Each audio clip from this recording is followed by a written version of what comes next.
Alright, so we've got Pixel, Bear, and Shadow. 3 cats. Pixel was being a jerk earlier and smacking Shadow around and hissing at him, so I picked her up and took her out of the room. You were too, don't glare at me like that. And so I took her out while she was yelling, like, I'll stop, I promise I'll be good. And then, since she came back in, she's been much better behaved. I think she's getting the hint. That's the only time I take her out is when she's... I let her swat at him if he starts it. But if he hasn't done anything, then I take her out. I'm like, no, you're going out. Right. She seems to understand that. Okay, I'll behave. Alright. So, back into the breach, dear friends. Jim Webster flies in for a landing. Sees another shuttle's already on the roof. He takes a long look at that shuttle and actually hovers over it for a moment before he finally does make his landing next to it. He then sits and looks at the shuttle, which is now to his left. Why is that up here? What are you talking about? Jenny asks, already refreshed and feeling ready to challenge the world, if need be, now that she has survived an apocalypse. They only have shuttles land up here if it's top priority. When Andrea and I left, there wasn't anything top priority other than our mission. John's team has a shuttle like that, but the serial number for this one's different. It can't be him. It can't be him then, Jim says, tapping his fingers on the dashboard of the shuttle. We could go and find out what's going on, you know, Andrea says, nudging Jim. As much as I like sitting on this shuttle, we could get off of it and look around the headquarters building. Yeah, Jim says as he leads Andrea and Jenny off the shuttle and onto the roof. They stand there while Jim stares at the other shuttle as if trying to remember the serial number from a previous encounter. This would be impressive considering there are thousands of different shuttles, each with their own serial number. The shuttle's not likely to talk, Jim, Andrea says, taking him by the arm and leading him towards the door that leads down from the roof. Everyone takes a step back as Dave Bellows steps out the door as they reach in. As they reach it, Dave doesn't look happy. What are you doing here? We work here, remember? Jim replies. What's with the second shuttle up here? What's going on? There's a hanger. And you broke it. No, it just fell. Okay. What's going on? You're looking nervous and shifty. Okay, well, more so than usual. You really need a holiday, Dave. Dave ignores the questions and looks over at Jenny. You must be the 652 survivor. I must be, she answers with a shrug. He's making her feel less human already. Just a busy time right now, some classified stuff going on. Blair Drake took the subjects I brought here for his division. I don't know why that happened, Dave says in as neutral a tone as he can manage. It's always humbling for him to be overruled by a scientist of any sort. He doesn't believe that the science wing should have equal say as the military does. So, you brought someone here for military reasons and science wants them? Jim asks as his eyes widen. Okay, I have to see this. You won't get anywhere near the subjects. I'm not allowed to see them. Well, yeah, you're a total douche, Jim says. I wouldn't let you see them either. I'm your commander, Jim. You can't talk to me like that. Andrew jumps into the conversation. Well, he shouldn't, but he's right. I agree that we should see what's been flown here. Considering the events on the arcologies, the war we're in and all, we need to know exactly what's going on. This actually includes you, Dave, so there's no need for you to get upset. Dave shakes his head as he turns away from me. You know what? Do what you want. Just send that Jenny girl for debriefing and then we can return her to wherever she's from, he says as he heads in the door and slams it behind him. Jim looks at Andrea. Something going on here they don't want us to know about. Andrea nods. They brought someone here to talk to and Blair wants to poke at them. Has the hair on the back of my neck standing on end too. She looks at Jenny. He should have been anxious to ask you what you knew from Arcology 652, but he couldn't have cared less. I haven't seen Dave this shaken up before. Considering what you've been through, and that you're the only survivor, there shouldn't be anything here that is considered more important than research into what happened on the arcologies. Maybe he doesn't care, Jenny offers. Oh, Dave always cares. If it's none of his business, he cares. If he's distracted and ticked off, this is something major. The only reason I can see this happening... the only reason I can see for keeping me in the dark is to prevent me from getting in the middle of whatever it is. This means I have to get in the middle of it. Whatever it is. Andrea, take our guests to the debriefing room while I pay Blair Drake a little visit. I guess I have one more douche to deal with today, and that's way worse. He's way worse than Dave on a bad day, Jim says with a smile. Next scene. Blair Drake has a job to do here. He doesn't try to make friends, as he does so either. He has to find out why John Webster was different, and the twins are a good chance for him to find out. He's been on the road he's been on the road to this moment since birth, and nothing will take his attention away from the task at hand. He can already see his name in history books when he makes a medical breakthrough with the Webster brothers. A gifted athlete as well as top scholastic performer throughout his youth, Blair has known that he would ultimately end up working as a doctor. He had no trouble realizing that dream, but that wasn't the end of the ascension he experienced in his life. He'd been recruited to the Special Operations Team first as a soldier. He was simply gifted on a level that made him stand out everywhere he went, and Special Operations took notice of him quickly. He'd been a foot soldier for 6 weeks until someone in the Science Division took a look at his university records.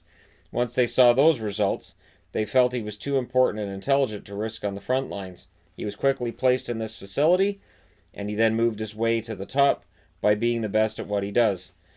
Allison Hannon was the voice of Planet Earth and was the one who made this call only after Blair had called her and requested the rights to the Webster twins.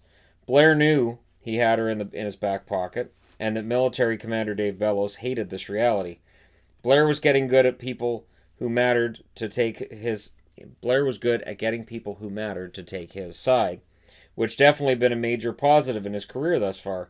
Allison had held great sway with Earth's leaders, and her support was his key to becoming one of the most powerful men on the planet. As Blair leads Steve and Rob into the room he has set up for them, he finds their mother is still following them. "Mrs. Webster, if you would stay outside this room, I need to conduct research which requires the right unspoiled atmosphere." "I'm not leaving my boys," Marianne says flatly. "The only way I can make an exception is if you agree to be tested yourself," Blair says. "Agreed," she says without hesitation. Blair's taken aback by her agreement to this condition, which he felt would be a deal-breaker. This woman's apparently fearless. "Then you sit on the bed there," he says, pointing to one of the many beds in the room, while he locks everyone inside of it. The room's filled with 20 rows of beds, 4 beds to a row. Each bed has various medical and research equipment next to it, and they have silver sheets covering them. The room is lit by neon lights along the walls. They give the room a soft gray hue. It looks sterile, cold, and it's in line with most research facilities of this time. The 8 occupied beds add an eerie feeling to the situation, which was already tense. Marianne sits on the bed that Blair assigned to her, which she doesn't take her eyes off of Blair as she does so. "My boys don't need to be poked and prodded, you know. You're making a mistake here. God tells me things and tells me that this is a mistake." Blair tries not to laugh. "God speaks to you?" If Marianne is aware that this is asked in jest, her response doesn't indicate that. "God tells me many things. He has great plans for my family, and this facility won't destroy that which my family has built out of nothing." "I heard about your lottery win, but I don't think God had anything to do with the gambling winnings. That was luck," Blair says as he motions Steve and Rob to their bunks. Neither brother provides any argument or resistance. They don't seem happy, but they don't appear to have hope for getting themselves out of this through bargaining in any form. "I do not believe in luck, sir," Marianne says with a cold stare. "This world will soon see just what I'm talking about. This world used to be about respect, love, honesty, and things we could all be proud of. It has degenerated into chaos, anarchy, and order needs to be restored." Blair meets Marianne's icy stare. "How will it be restored, ma'am?" Marianne continues with the stare down, though there's no sign she is winning the battle. "I cannot divulge to you the eventual outcome. I know we are on the road that was laid out before us, eons ago, when he died on the cross to erase evil that men do. Since then, this world has become polluted with evil and must be cleansed. We've lost sight of the sacrifice made on the cross." Steve shakes his head towards Blair. "Look, she can go on like this for hours. Do what you gotta do and we can go home." Blair looks down, not meeting Steve's glance. "I don't know when that will be. We have to find out some things here, and that could take some time." "How much time?" Rob asks. "I'll know when I see the first test results." That doesn't make Steve or Rob feel better about the situation. "What's the first test exactly?" Steve asks. He would try to make a run for it, but he knows that would be hopeless. "I just need to get a sample of your DNA," Blair says as he wipes sweat from the forehead of Steve first with a piece of gauze. He goes to Rob on the bunk next to Steve and does the same. "There, now I test these and we proceed from there." "And me?" Marianne asks. "You keep your mouth shut or I send you to meet God right now," Blair says with a look in her direction that is almost daring her to speak further. "Your DNA is not necessary right now. If they come back positive, that changes everything." "Why do you want ours?" Rob asks. If your DNA shares characteristics with that of your brother John, your family's importance increases tenfold. Why? Steve asks. There are so many ways that this becomes important, but no need for me to share all of those with you right now. I have work to do here. Throughout this exchange, Marianne is quiet as she was instructed. She knows that there is a reason for all of this. She knows now that Blair Drake is one of those who will be taught a very painful lesson very soon. If she wasn't certain of God's plan, she would be scared. Since she has been shown visions of his plan, and this all followed her visions, she's perfectly calm. Blair will be dead soon. God has let her know this, and he is never wrong. As she ponders this, the room starts to spin and grows dark. That's the end of the book. No. Strangest way for the book to end. Just right there. Well, that would not be strange. That would be stupid. So, no. Just right there. Reading. That's it. The next book is called The Test. And go. All right. Chapter 4. Sabal cannot fathom that his world is at war, and yet Gora doesn't want to help him lead an attack. He's certain they can slaughter Earth in one fell swoop now, and with one swift and brutal attack, but Gora doesn't want to play that hand yet. As much as it pains him to see the restraint that's shown, he knows that would likely leave them with no choice except to go to war with Falteres right afterward. Politics were not a strong point for Sabal, and following the way he had exited Arcology 1237 and failed in his attempt to kidnap Katie Translow, he wasn't certain he had a strong point anymore. The defeat he suffered there would haunt him. He had failed to kill the useless Earthlings, the parasites of the galaxy, who he had been destined to destroy. If he was good at politics, he could spin this so that he didn't look like a buffoon, but he is severely lacking in that area, and Gora isn't providing him with a public relations staff either. This is a trying time for him and for people who believe in him, especially with generals who supported him being killed by Gora as fall guys for being caught in the act in Arcology 1237. Sabal has seen the same forces through the successes on Arcology 652 and then on 443 as well. It's a shame that what people are focusing their attention on is his failure on 1237 and not on what went well prior to that and what they learned. They now know that a small change to human DNA could turn them into murderous beasts capable of wiping themselves out. Wiping out humanity had started out as a rather crude business. When his people had exterminated the world of Conley, they'd done so with fire and various attacks, which left people burned, poisoned, and otherwise dead to the world. They had left the entire planet uninhabitable, and it was a proud moment for the Altilian military. They'd proven their strength and their ruthless nature when it mattered most, and they were protecting their own place in the universe. The ancient legend was in the back of his mind, even now as he watched the orange sun rise and a black sky transform into perfect blue-green shade only their world experienced.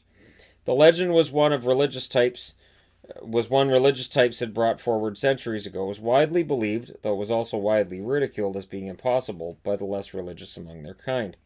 Altil was the ultimate power in the universe. The word Altil actually meant ultimate in their language. Their world was united in the belief that their people were perfect in form and function. The humans had always been seen as being less than they were. Altarians had been conquered by Altilian forces years ago, so they were seen as useful slaves to the greater good in the galaxy. Altarians were also seen as less of a threat to their kind than humans, in that they were more peaceful. In the midst of the Altilians' most powerful religious book was a legend that one single being would rise. One being would rise that was capable of knocking them off their pedestal as the leaders of the galaxy. This being had to be stopped before he could reach his full maturity, before his power was such that they could not stop him. This being was sent by an evil force to take them down and punish them for not discovering him early enough to prevent his actions, as the legend went. Sabal didn't consider himself religious. He'd always prided himself on his logic, on his belief in science, and in everything scientific.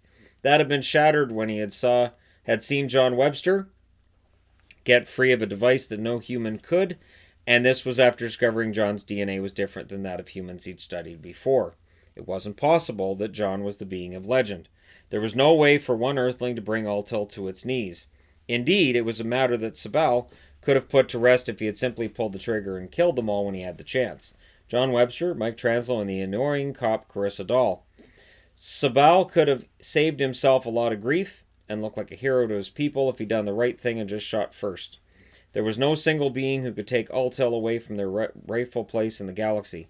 In his mind, those legends had been fabricated ages ago and were not worthy of his time or consideration now. As he heard reports of Earth declaring war on Altil and Falteris actually backing off and asking for peace, he was amazed. This all followed what religious texts had said would happen all those years ago. Sabal knew the deal, though. Religious texts were vague and could be applied to almost any era in history. His rational part of his mind knew this. He knew John Webster simply could not be the man prophesied centuries ago, since such a thing was impossible. Gora had told Sabal to keep his mouth shut on the matter. He doesn't want a panic among the population of this world or an erosion of support for his regime. On that issue, Sabal agrees with his leader. It's not often they see eye to eye on anything major, and this failure on Sabal's part was making the chasm between them wider. Gora knows where Sabal was. Some of their leaders know where Sabal was, but the public at large had no clue where he was. They wanted him to be punished by death for what happened on Arcology 1237, for the fact they're at war with a planet they couldn't predict the movements of, and that should already be on the verge of self-destruction thanks to DNA altering Sabal's group had been working on the verge of self-destruction thanks to the DNA altering that Sabal's group had been working on. Sabal is seen as public enemy number one, and they want a scapegoat for what's happening now. They were promised something better than this. Military problems are only a portion of the issues in Sabal's mind. He knows what they are up against, as he saw tremendous fighting spirit in the Earthlings, likely stronger than that of the technological superiors they have from Falteris. That they hadn't even tried to run when threatened with certain death, and as much as their actions impress Sabal, he knows that means they have to die. The sooner this is taken care of, the better. He understands this better than Gora, perhaps better than anyone else on his world. So Sabal's in hiding from his own people. Gora knows where he is. That's fine. Next scene. Talia Laris is in her throne room. The blinds drawn around the room with a single candle in the middle of it, illuminating her. Drajdun sits nearby and looks uncomfortable as she cracks open a bottle of red wine and drinks straight from the bottle. I never expected this, she says. Her speech impaired somewhat by the first bottle of wine she already polished off before starting this one. But you backed down when you knew we were right, Drajdun says as carefully as he can. He doesn't want to anger her right now. He needs her on his side until he can somehow convince her and Kale Rightly to take proper action here and now to stop Altil in its tracks. Mike's not even at his house, she says, glaring at Drajdun. What was that about? Secret project on Temp and Bryn being turned into rings around the planet? Drajdun shrugs and looks down at the candlelight. He finds it fascinating. Mike is on his own path. I don't know where he went or about any secret project. He lies. He became a good liar when he had to during the Altilian occupation of Altair while he harbored people who wanted to escape the slavery on his world, an escape he eventually carried out himself. She narrows her eyes on him and speaks using the bottle to gesture. See, I admire that about you. You blue-skin guys can just lie like that to protect people you care about. I'm not good at that. I never was. I understand you not telling me. You make a good politician. I don't know why I'm in politics at all. She burps, not exactly seeming like a world leader right now. She gets up and staggers to the blinds before opening one to look out at the city around her. It looks nice out there. Drajdun nods, still mesmerized by the dancing flame of the candle. Jarnan might be the most breathtaking capital city of any world I've ever seen. Your people know how to build a city of beauty and wonder. I think you're better off protecting that than letting people come here and destroy it. I know they did it to my world. I know what they're capable of from what I've witnessed. You're racist, she says again, gesturing at him with the bottle. You just can't see beyond what happened to your people and it eats you up inside. I mean, I get it. They enslave your blue people, so you hate their orange, kind of brown and orange people. Things more than people, I guess. Their face disappears when they get really mad. It's kind of gross, and they're fish-like. Maybe I'm racist, too, she says as her voice trails off. Drajdun slowly stands. He knows Talia is drunk. But this is where he might be best able to reason with her about what's going on around here. He desperately needs her to make the right decision, one that might eventually lead to her being taken out as the leader of this world. She might get overthrown, shot, or imprisoned by Gora if she did what he did as he wanted, but he didn't see a better alternative. You're a good leader, Talia. This isn't about racism. This is about the extermination of a planet your people tried to save, and then the enslavement of my people before they went after the Earthlings. You're on their radar as a target. They'll stop at nothing to create chaos and war everywhere they go in order to preserve their perceived place in the galaxy. Talia laughs. They're warriors, Drajdun. They fought for centuries to become what they are now. My people aren't warriors. We have guns and ships, sure, but nobody's going to use them. I can't go against the will of the people or I'll be dead within a day. There's already the tension between the people out there as it is. Well, you'll be dead by Altilian hands soon enough if they have their way, Talia. I saw their steely resolve on Arcology 1237, and they're not going to just roll over and accept defeat here. Publicly, they'll distance themselves from Fall Guys, but you and I both know what the truth is. There are tears in Talia's eyes. Gore's frightening. I know their eyes are all black, just their biology's geared towards their eyes being black. It's just, his eyes are missing a soul. You get that? She asks, almost dropping the bottle before grabbing it with the other hand. That makes her smile. Not that drunk yet. Caught it before it hit the floor, she says, and then takes a long sip from the bottle. You need to stop with the alcohol for tonight. You have to be alert for your business affairs here. Gore's going to make another move, one way or the other. At the very least, send scout ships to watch Altil and make certain they aren't headed for Earth in order to turn the world into a cinder. Can you tell me that the deaths of billions of almost defenseless Earthlings wouldn't bother you? A tear rolls down her cheek. I hate it. I hate having to cower. I hate having to be passive. When I saw footage of what happened there, I was mad. I was also really, really afraid. I don't want that to come here, and part of me thought, better them than me. I hate myself for admitting that I thought that very thing. Drajdun places a hand on her shoulder. That's a normal reaction, Talia. You blame yourself for being human. That's why your people are wary of going to war. I'm just telling you, if you allow Altil to force your hand, it will be too late. Talia wraps her arms around Drajdun's neck and kisses his cheek.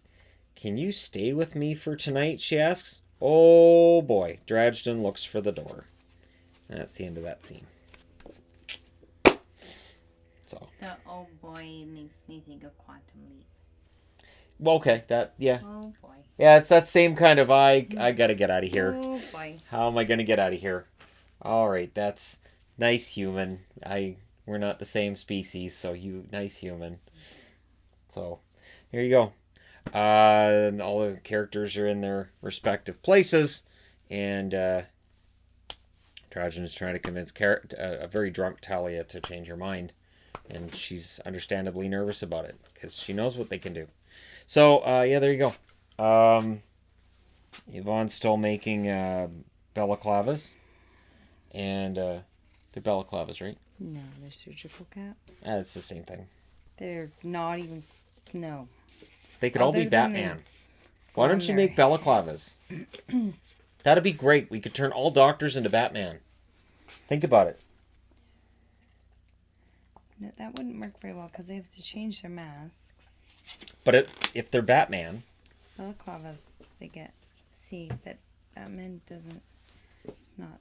You're right, he wears a cowl. He does not wear a cowl. It's a cowl. No, it's not. A cowl only goes on your neck. They always say it's a cowl. That's not what a cowl is. Right. I have sweatshirts that have cowls on them. All right, well, you're going to have to call Batman.